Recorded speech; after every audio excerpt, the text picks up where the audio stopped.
Здравствуйте, дорогие друзья. Я решил все-таки выступить. Вообще эта выставка символична. Почему? Потому что вот организаторы выставки очень мудро поступили, показали вот древний пласт культуры, вот, который на заднем плане. На фото. Да, на фото, да. Как бы это основа основ. Но я хотел бы вообще поблагодарить, конечно, нашего коллекционера. Он, по-моему, был стимулятором вот этой выставки. На базе его, как бы его коллекции состоялась эта выставка. Это очень замечательно, что у нас в республике есть такие люди, которые собирают вот как бы такие, ну, в данном случае графику, отражающую древность и древнюю культуру нашего края. Но я, побудительным мотивом меня как бы вот выступление явилось приезд одного тут искусствоведа, который, главный лейтмотив его выступлений, ну, я слежу за ним, он говорит, пора прекратить цитировать, в общем, время цитирования уже кончилось, надо, вообще говоря, уже развивать это дело. Но на самом деле, вот судя по этой вот выставке, мы только-только осознали, то есть наши художники осознали и подступили вот к нашему древнему пласту культуры. Чтобы прекращать цитировать, надо знать, что цитировать. Ну, они не знают это цитирование. И это замечательно, потому что ведь этих художников не то, что там вне территории Хакасии не знают, и даже не знают внутри самой Хакасии, многих не знают. Вот этот художник для меня Остриков, замечательный художник, да, вот я впервые узнал, что он вот работает в эпическом плане, да, то есть, ну, это замечательно же просто, человек прикоснулся к тем древним истокам и так замечательно все это подал. Мы только-только подошли к нашим истокам, начали осознавать, что мы, оказывается, богаты, у нас есть древняя культура. И я хочу процитировать, это вот как бы античность, это очень древнее, как бы, это почти 2000 лет назад, даже больше, археологи мне тут подправили, если что. Но в средние века, в таштыкскую эпоху, были тоже мастера, они создали так называемые портреты, это бюсты, изображения, маски бюсты. Вот.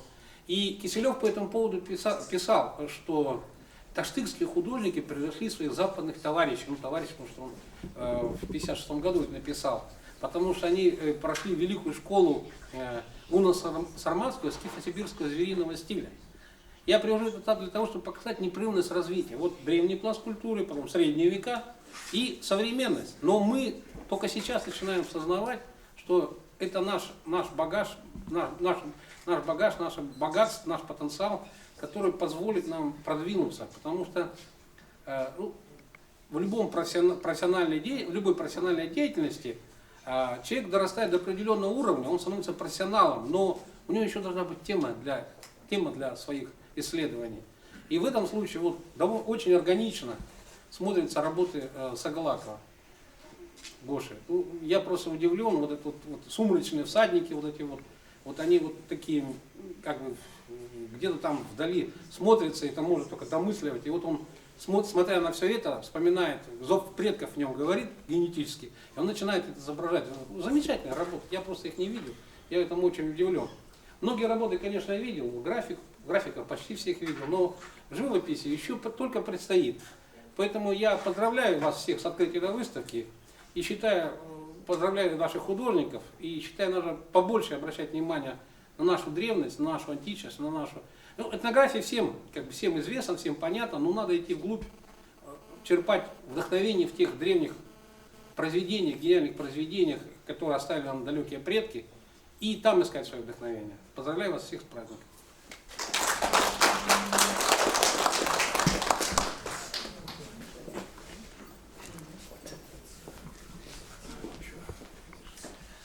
Бежекова Альбина Васильевна.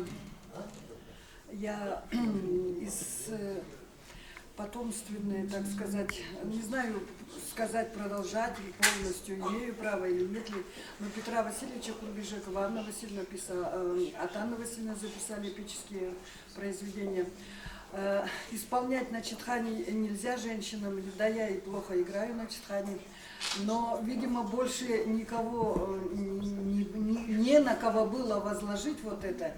И прежде чем начать писать вот это вот семинары, я не понимала, но я начала болеть, спать по ночам не могла. Потом вот я вижу вот здесь вот алтарь, да, на таком коне. И я видела на огромной высокой сопке стоял богатырь на белоснежном коне с белыми такими огромными крыльями белоснежными. И грива была золотая, а копыта были серебряные. И вот алтын желлекты, күмүстуйгакты, хардангах агоет ханаты. Ну вот это я описываю на хакасском языке. Очень красивый язык эпоса. Жаль, что в наших школах сейчас дети просто не понимают эпического языка. И я вот семинар написала. У меня в голове еще есть одна, то есть у меня в голове два произведения. Одно уже я начала писать, очень интересное название, то скемели, то скили, то стахаях пёрикты, то лаяры. Все, то стан, ну в общем, то скемезине семинары прите кизинин ханан ахспан Алтон аргалыше тон сумели. То есть девушка сама лично никого никогда, богатырка, никого никогда не убивала. А вот то лояры рождается та очень быстрая и та очень решительная.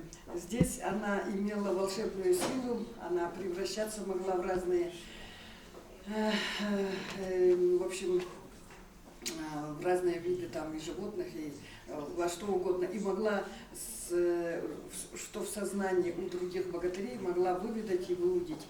Ну, в общем, я хочу, вот эти долго не буду вас томить тем. Мне только очень сейчас, вот, я думаю, наши ученые, Валентина Евгеньевна, это всю жизнь, видимо, мечтала. Просто в советское время эпос воспринимали как такую просто сказочку. Это совсем не сказка, эпос, живая субстанция. Вот я хочу доказать, когда-нибудь и докажем, да уже доказывается, потому что он существует параллельно нашему миру. Вот эти вот хайджи, которые имели личных эпических духов, они видели. И вот я видела, ну что ли, то ли во сне, то ли как. Мне это вот как Петру Васильевичу не дано. Он знал более 100 эпических поэм, и он их видел во сне.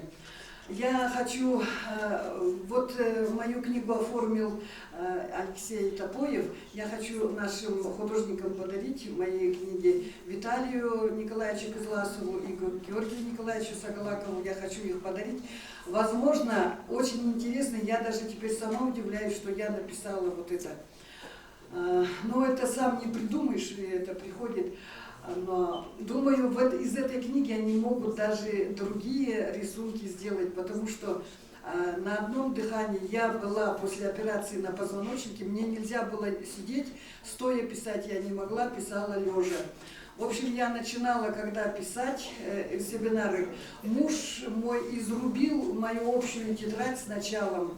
И вот так получилось, что я слегла, мне пришлось сделать операцию, это он изрубил. Не тетрадь изрубил, он мой позвоночник изрубил. Вот так получилось, что обращаться с эпосом так нельзя.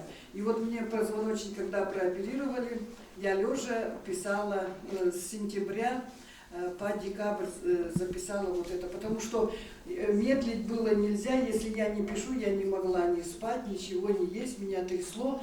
Когда я выполню план, который давался сверху, тогда я чувствовала себя хорошо, и дальше все шло правильно. Если я неправильно от себя начинала писать, то у меня ничего в голове, все, я не знала, что дальше писать. А когда попадала туда, куда надо, и у меня, как вот сейчас модно говорить, бабочки такие, вот все вот такое состояние, я знала, о чем писать. Ну вот я хочу нашим художникам пожелать вдохновения. Вот как говорят музыканты великие и не очень великие всякие, они ведь откуда им приходят также писатели, также художники, видят, слышат то, что простые люди не видят, не слышат. И в этом я желаю преуспеть им, желаю здоровья, желаю вдохновения, счастья в личной жизни и всего самого наилучшего. И чтобы наши художники, так же как наши писатели и композиторы, жили в достатке, могли свободно творить. Можно мне? Что ж вы не выходите-то? Можно мне? Я хотела вам подарить танк, приюдно. А где у нас?